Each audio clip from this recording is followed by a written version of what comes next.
As the NFL sleeps, we get ready for fantasy football drafts. Matt Williamson's fantasy quarterback rankings in 2024. Who are the elites? Who joins the elites? Sleeper quarterbacks this season. Coming up right now. NFL analyst Brian Peacock and former NFL scout Matt Williamson bring you expert NFL analysis every day in less than 30 minutes. Get an inside look at the NFL on the field and in the front office with elite breakdowns to next-level analysis and in-depth information only for the real NFL fans. This is Peacock and Williamson, and it starts now.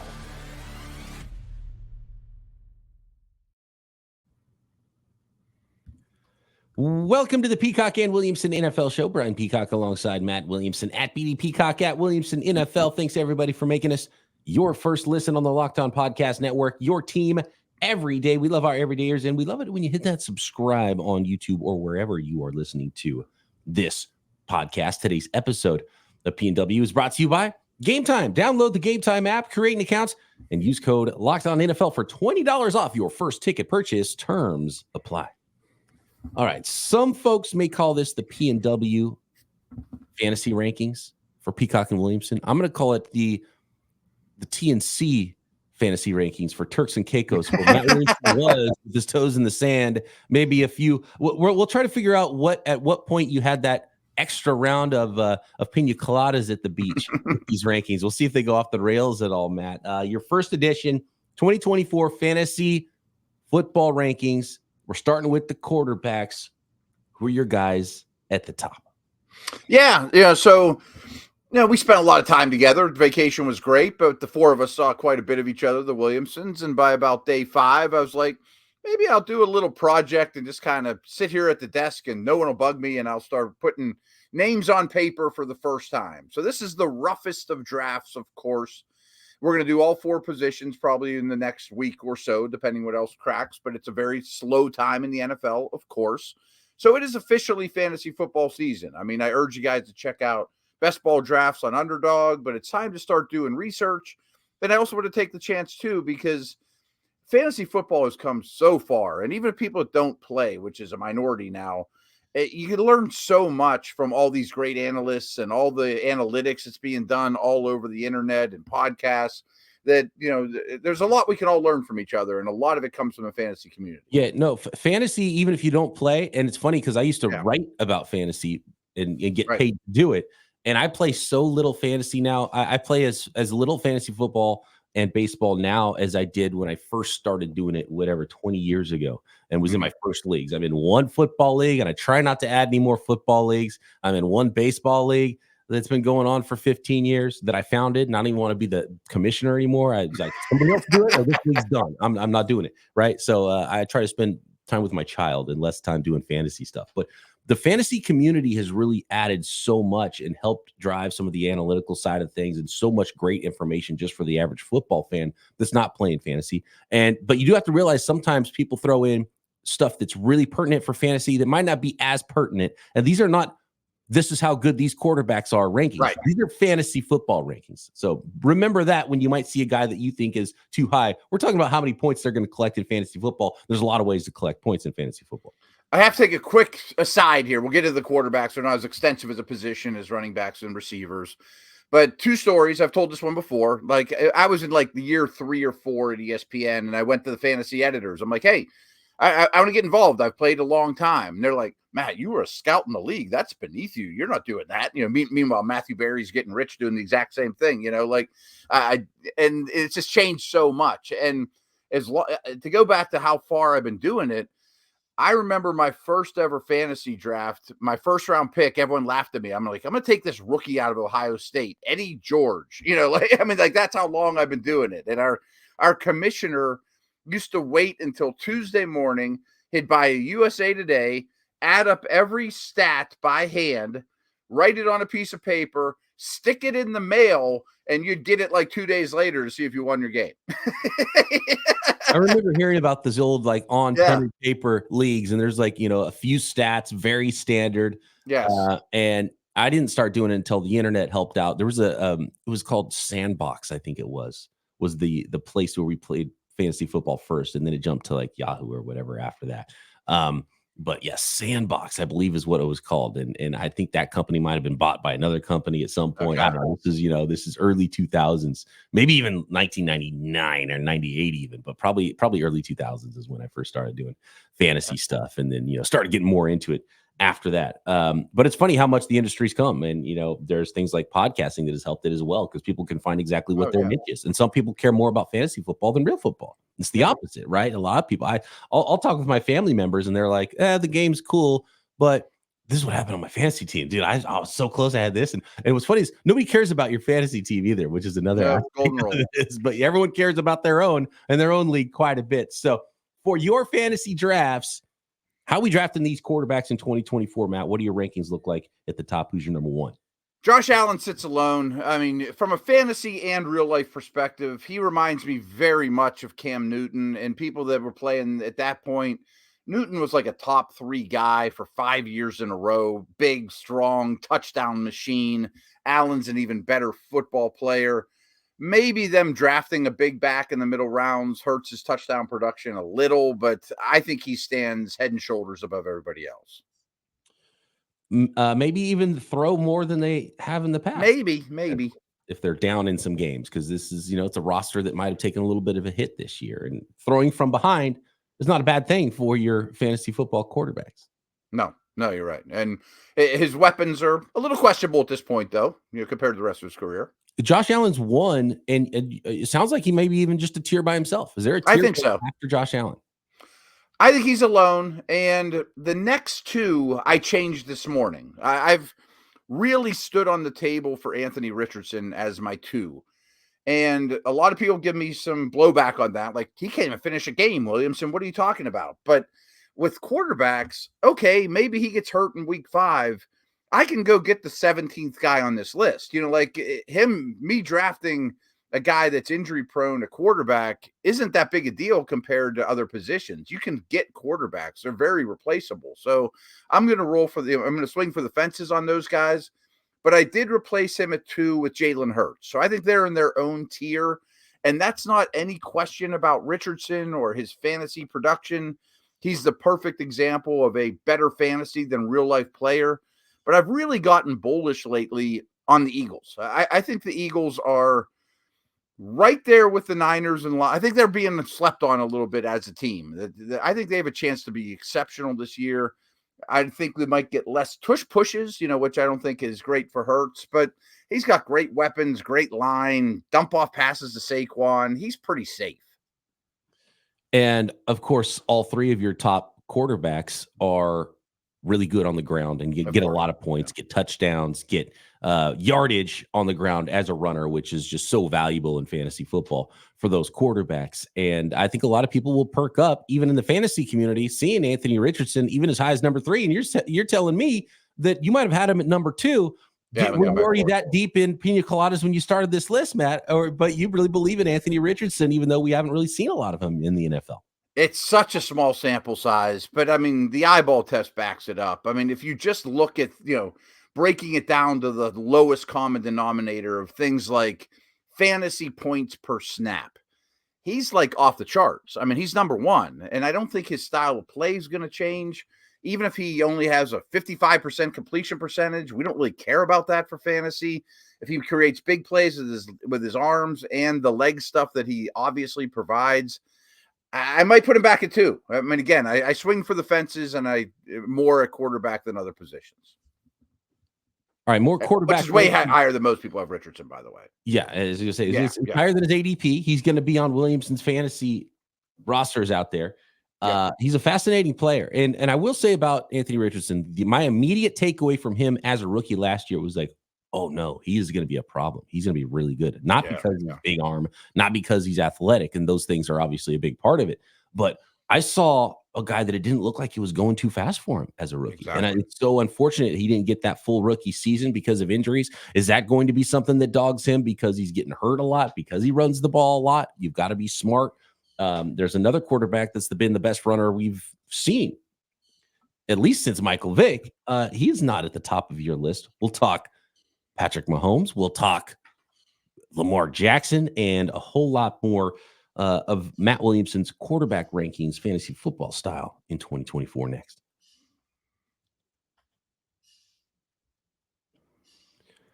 Today's episode of Peacock and Williamson is brought to you by eBay Motors. Passion, drive, and patience. It's the formula for winning championships. It's the formula for winning championships in your fantasy leagues as well. It's also what keeps your ride or die alive.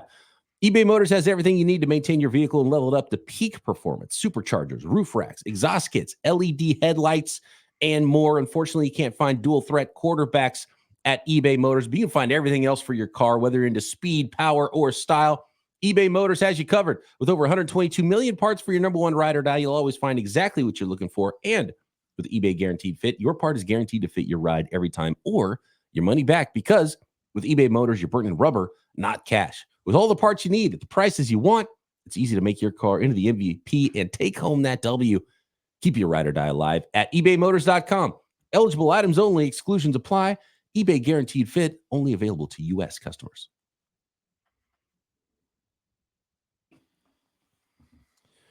Josh Allen, Jalen Hurts, Anthony Richardson.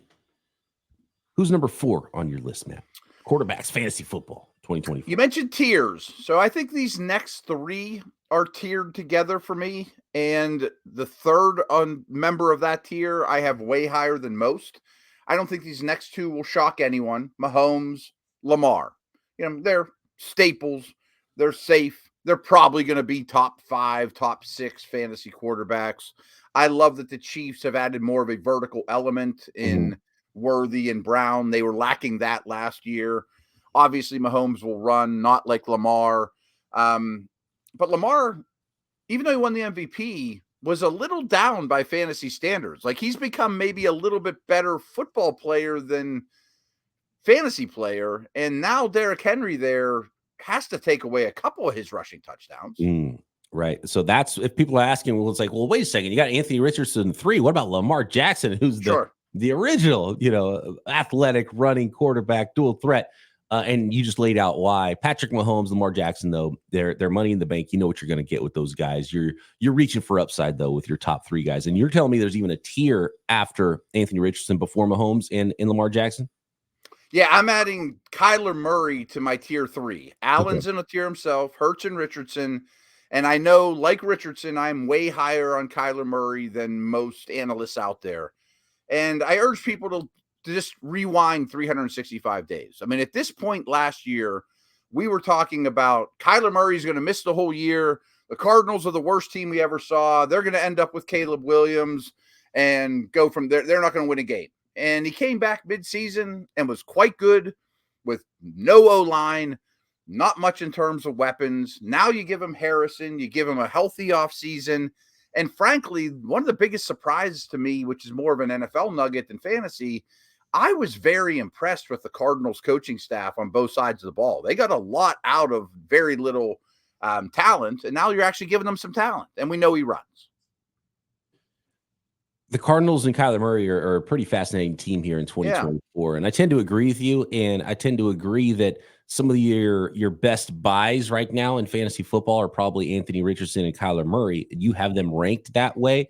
ADP doesn't show them there, and you could probably get some steals if you believe like Matt Williamson does in those 2 players. Yep. These next 2 are also in a tier, and frankly, they're very similar. Similar players. Number 7 is Joe Burrow. Number 8 is second-year quarterback C.J. Stroud. Love them. I mean, they are great football players with great weapons. I like their offensive lines. I like their systems. They just don't run enough.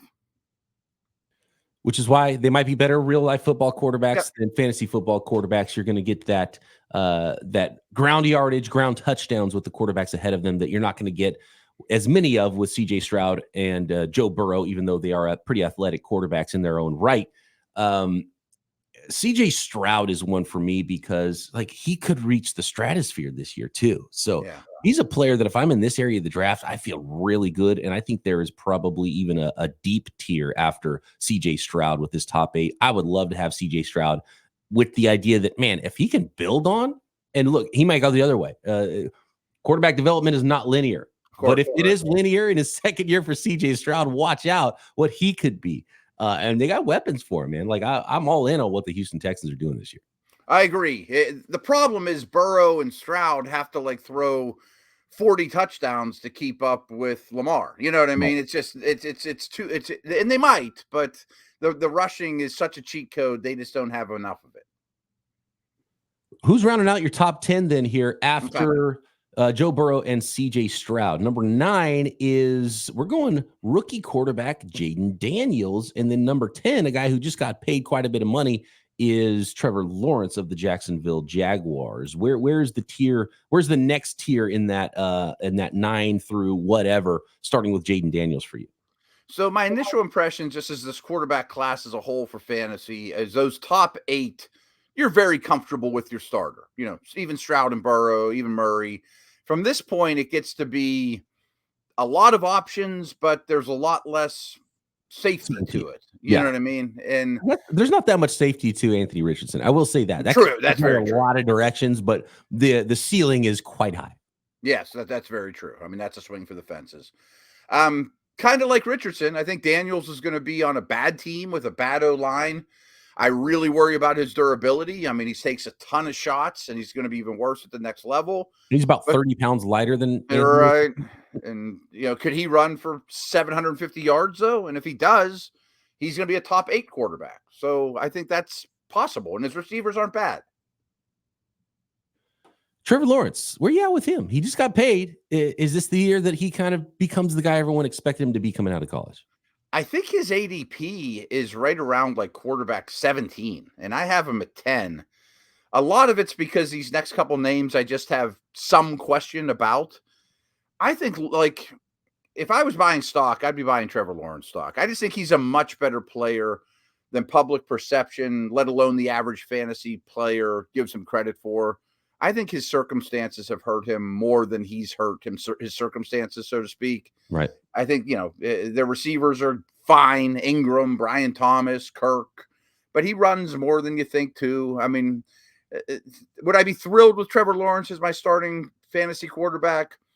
No, but I would be happier about it than probably most people that are in underdog drafts right now. And if he was, I'd be loaded at wide receiver and running back, We talked nature versus nurture with quarterbacks yesterday, right? And for Trevor Lawrence, his nature as a stud has overcome some bad nurturing so far to start his year.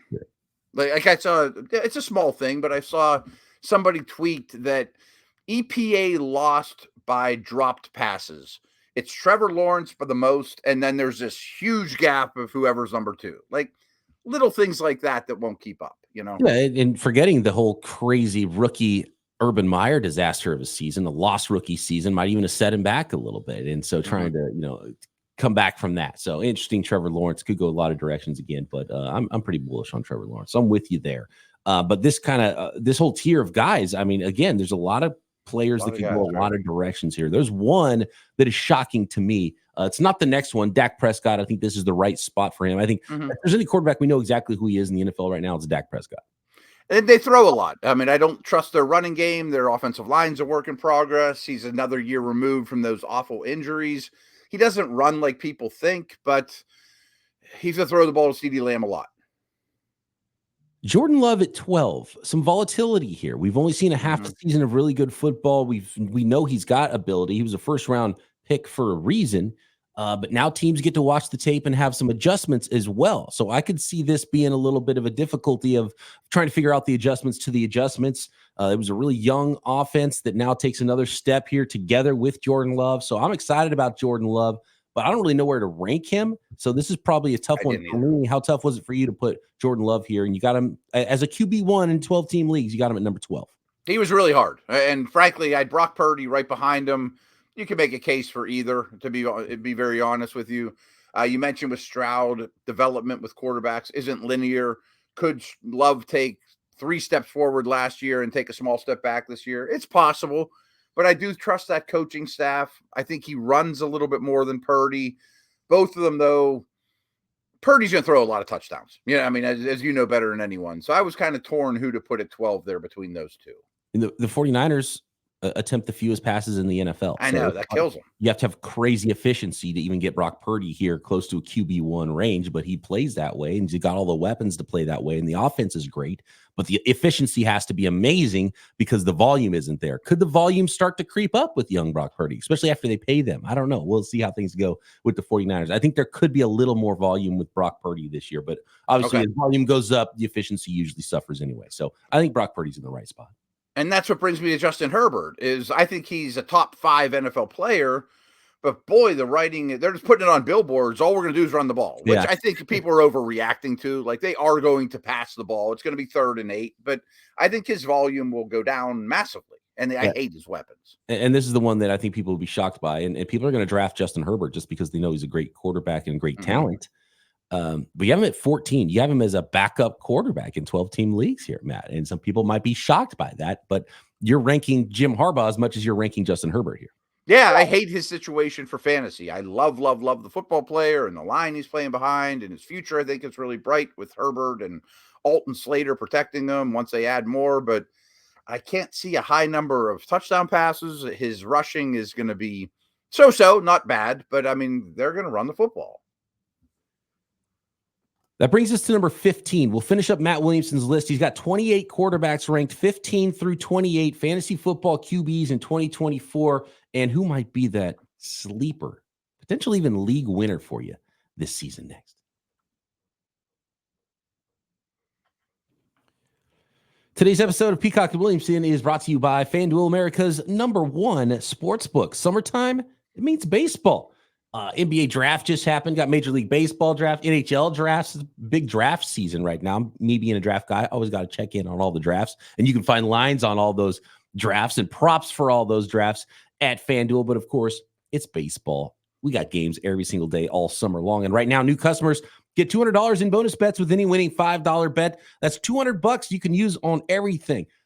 Baseball, football futures, drafts. You can find it all at FanDuel. And also for not just new customers, but returning customers, there's daily bonuses all the time at FanDuel. So visit FanDuel.com/lockedon and win big this summer. Again, that is FanDuel.com/lockedon. FanDuel, America's #1 sportsbook.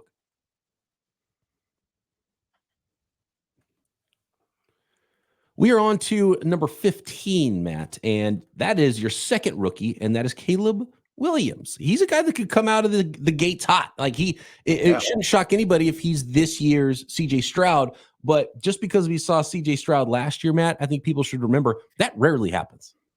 I had no idea where to put him. You know, I mentioned how Love was a tough one.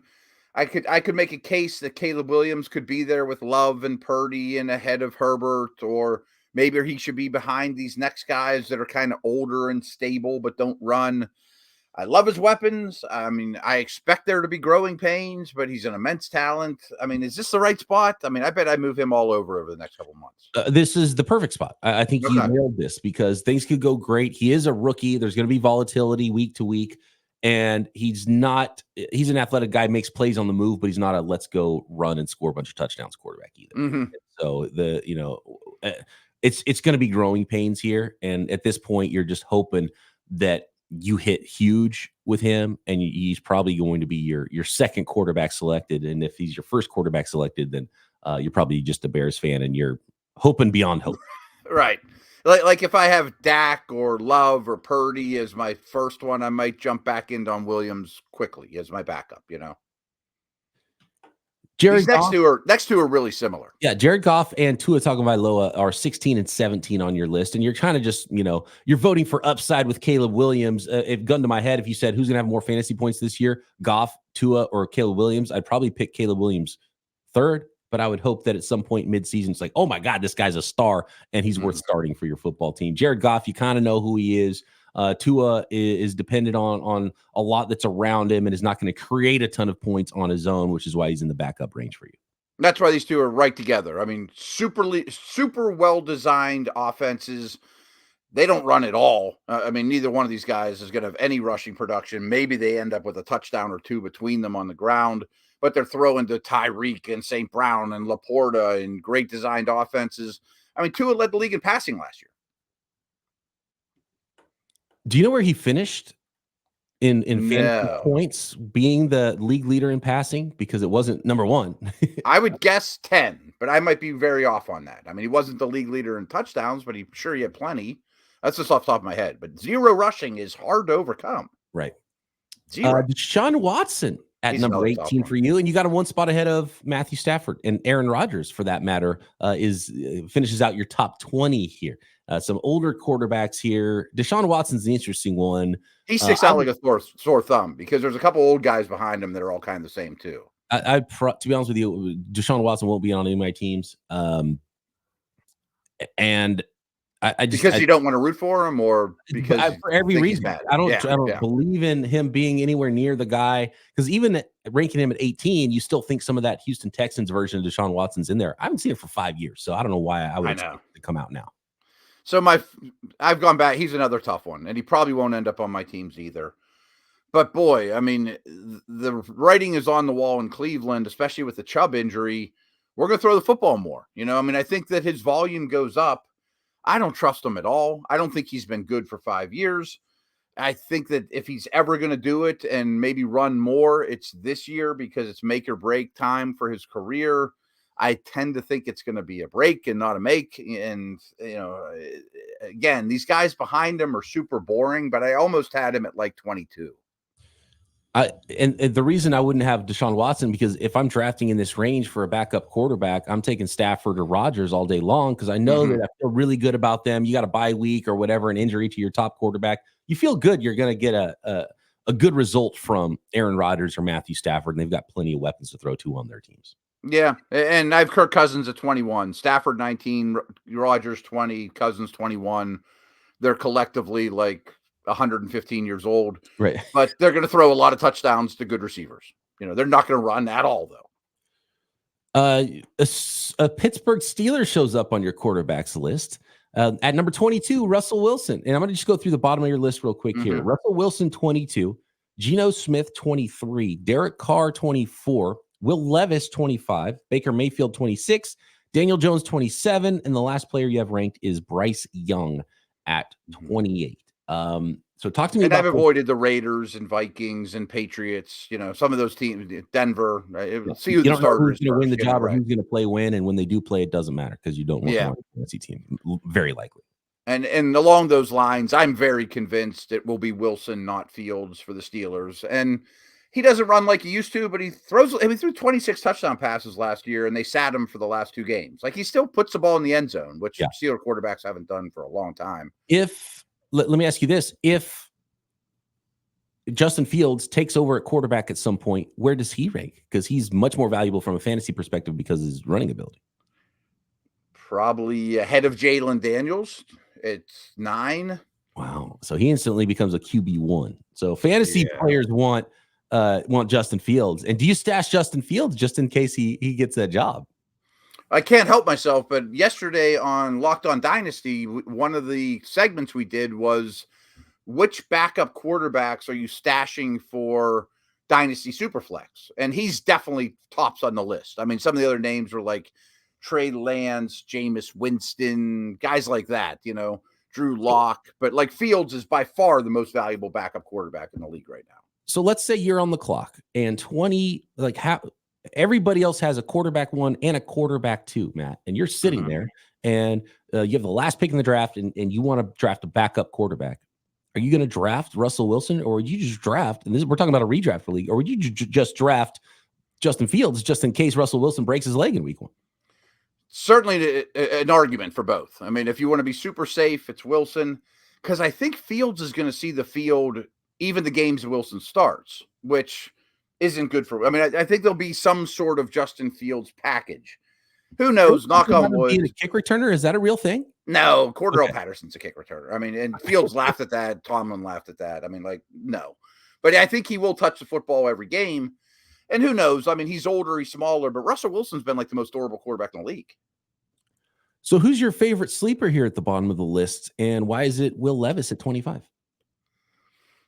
There's not much I love in this neighborhood. I mean, I will say People have cut Daniel Jones in my dynasty leagues left and right because he's not really good at the game, but he's much better at fantasy than he is real life. He runs a lot, and they don't care if he gets hurt. Like run all you want.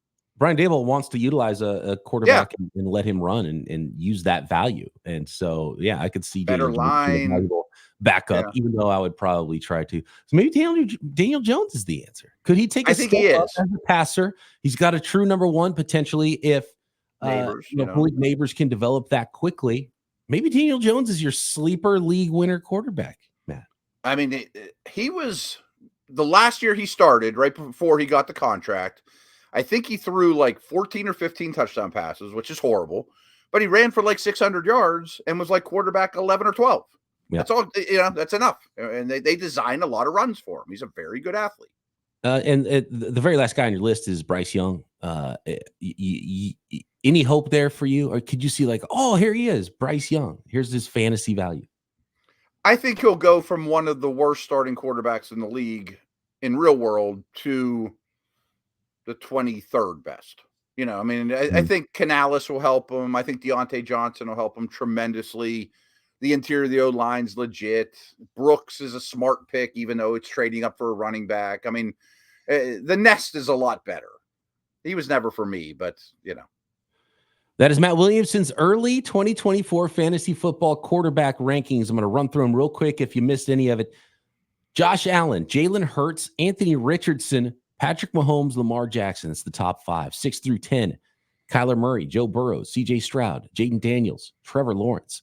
11 through 20, Dak Prescott, Jordan Love, Brock Purdy, Justin Herbert, Caleb Williams, Jared Goff, Tua Tagovailoa, Deshaun Watson, Matthew Stafford, Aaron Rodgers, and then after that, it's take your pick. You got Kirk Cousins, 21, and probably some players that are not going to go drafted in your fantasy football leagues, in your 12-team standard leagues.